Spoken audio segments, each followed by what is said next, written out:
Alan Richardson's been good enough to join us, coach of the Saints. Welcome to you, Al. Good to be here, Dwayne. Would you be happy to do joint press conferences? Which do you prefer? Well, I haven't done a joint, so I don't know which to prefer, but we were certainly, our opinion was canvassed, and given that I go into a press conference wanting to speak to the fans of our footy club and let them know what's happened and what we're doing and why we're doing what we're doing, it doesn't really faze me, to be honest, but once I've done it a few times, that might change. But certainly, yeah, I'm open to it, and there's a chance it could be really positive. Lee Matthews was very critical, thinking that basically both coaches, out of respect for each other, would offer up much less than if they were as individuals. Well, in thinking about it, you have the opportunity to ponder. It was an email initially. What are your thoughts? Yep. There's a chance that you'd probably be a bit more, I don't know whether patriotic or what is it, condescending towards the opposition. Trying not to incite any sort of, overly argumentative type discussion, but paying credit a lot to the opposition. There's a chance that you'd probably go a little bit too far that way. I just think, Alan, there's also a problem, in the public's eye, and I know that you're a rookie, relatively rookie senior coach, and you haven't been sacked yet, but is there an issue with the public might start to wonder about everyone's putting their hand up for money. The clubs are broke. They've got this massive debt, or a lot of clubs have got massive debts. And yet here are the coaches who are seen as being relatively well-paid individuals asking for money to set up a retirement fund. Is it necessary? Is it money that perhaps could be going to the clubs? Yeah, look, my understanding is the money won't just be for retirement fund. That money will get spread evenly, not necessarily to the senior coaches, in fact. No, I understand It'll be much more for assistants who, work their backsides off and don't get anywhere near the remuneration that senior coaches do. So, but there's no doubt that there'll be the opportunity. We've probably painted the worst case scenario, and there is a chance that coaches become a bit more conservative because the person they just coached against is sitting alongside them. But there'll be times when someone got reported, and what were your thoughts on that? And it could be quite colourful. But It would be very colourful if you played, say, Hawthorn in the opening round, and Clarko played Hodgie across the half-back line, and you worked Rewald off, and you thought, we knew he was going to do that. What a dumb decision that was. That would make headlines, but I'm not sure it'd last all that long. Yeah, no, it'd be interesting. Am I right in saying you went and shook the hand of Paul Chapman after the practice game on the weekend? Yeah, no, I did. Did you appreciate that he had played in a game that so many didn't? Yeah, I did. Yeah, I thought it was fantastic. I presume all players had the opportunity to play. Chappie chose to play. It was good for our footy club. So there was certainly some self-interest on my behalf that it was good for our footy club and for our group that someone with his experience played. We wanted a really competitive hit out. We certainly got that, but up until that, there was probably a bit of uncertainty about how that group would come together. They picked a really experienced physical group, and so they were quite competitive. But just the choice and the decision he made was good for us. So I was pleased he played. You would have been under a really unusual pressure, because if you had have been beaten and you weren't actually travelling that well at half time, it would have been a tough way to start trying to sell memberships for your footy club, getting beaten by a bunch of also-rans. Yeah, no, look, this campaign, the NAB Challenge, is about getting your team ready for round one. Part of getting ready for us is certainly winning and being competitive and selling hope to our fans, but more importantly, selling belief to our players that we're on the right track. And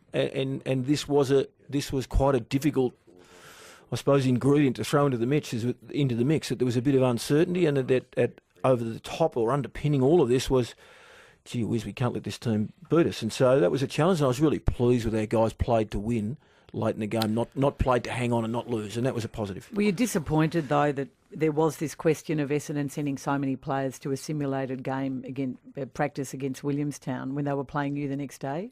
Oh, I don't really know what happened, Caro, to be honest. I only know what I read, and so if that is true, I'm not sure why they didn't play. But that's not for me to worry about. All I want is a really strong game for our players to prepare against, and ultimately got that. Spencer White going to make it? I was worried when I didn't see him. Now he's either injured or the penny hasn't dropped. No, certainly Spencer's still got some work to do, right, Jared. He's got some real talent. He's very good with the ball. He needs to continue to work on his work rate. He's a good young man. He's certainly heading in the right direction, but he's not there yet. Are you worried about your high performance program, given you've had 3 big hamstrings? No, not worried about it. What we have done. You'd have to be worried about it, surely. No, we've you get appreciate when you get those sort of results, not the results you're after. You do a bit of work in terms of, okay, why did this happen?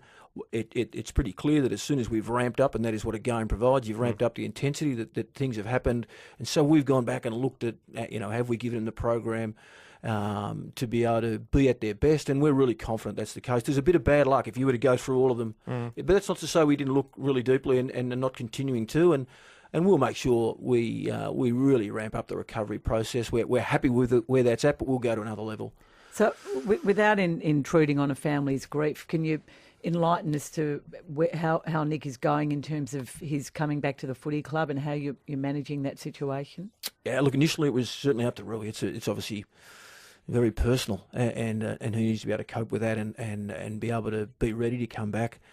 He's our captain. That didn't matter. It was about when he was ready. So he came back yesterday and trained with the group yesterday. He appeared in, and he's going to put on a brave face, obviously. There's no doubt that he'd still have really tough moments. That'll happen for a long time. But so he started back yesterday. So he didn't go on the country visit today that all our players went on, but he would have, we'll have to probably hold him back now. He's one of those guys that once he's back on track and once he's going again, he'll be full ball. Richo, I said prior to Christmas that I was a member of the Saints for a long time. I think my last membership was in about 1976 or 77. But I think it's an exciting time down at the club. I'm a great fan of Linen House product, and I'd like to see the Linen House name perhaps move to Moorabbin, and we're going to see that because I think a lot of members like myself who live in the heartland, we might even Are you a member join it now? up. Are you a member now? Not yet. Got to be joking. No, well, I've done something about that, Dwayne. Good lead in, thank you. No, we heard the radio interview. I think it was with Rui after his with Rui, yes. And we understand you're a Saints man, or were a Saints man. For a long time. You got sidetracked for a while with the Demons and the Swans. Yeah, we understand that, so we've forgiven you. But we want you back. And so I've been given a package here for you that we certainly need your details. I'm happy to consider it. You've got got the scarf, you've got everything here. As a show of faith, we know that you'll sign up, so it'll be good to have you back. Who knows where we'll end up, but we'll end up in a really positive position. And if you, like Jared, would like to sign up, saintsmembership.com.au is where you can go, or 1300 467 246. They ring the bell at Linen House Centre at Seaford every time they sign a new member, I understand. They sort their Danny hamstrings Fraw out. has We're been on ringing board. the bell a lot. No, Danny's been in really good form. Yep, there's no doubt about that. And there's a lot of excitement. There's a lot of really good things happening, and we're looking forward to the game With starting. Danny on board, does everybody have to say yeah, nah? Yeah, no. Okay. Alan Richardson, Caro. Love your work, Caro. More after 7.